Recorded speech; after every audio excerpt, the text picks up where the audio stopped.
We should have a tidal wave of Christian participation in the 2026 midterms. There should be such an uptick in Christian participation for these midterms.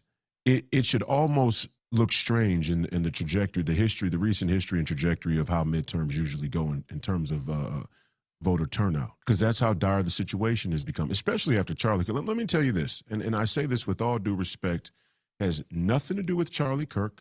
It has nothing to do with his legacy. He did exactly what he was supposed to do. He led the way he was supposed to lead.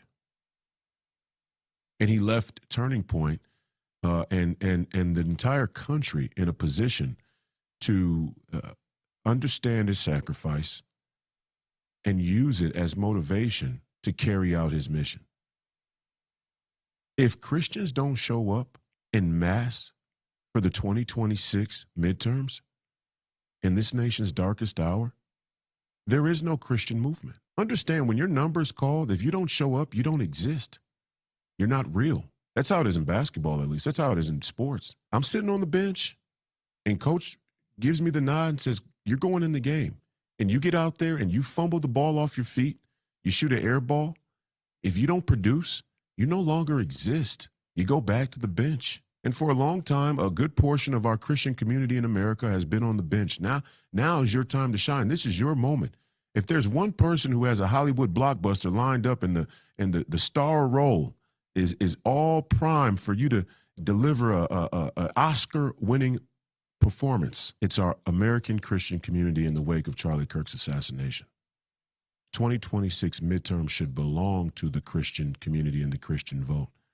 There should be a red wave across this country based on our Christian community alone. And Minnesota is no different. Minnesota, maybe most of all, the numbers suggest that almost 1 million, and this is conservative, I'm being conservative, 1 million Christians and conservatives didn't vote in the 2024 election. Again, we look at that and say we still have to figure out the election integrity. Who's counting the votes, how votes are being counted, if they're being counted at all.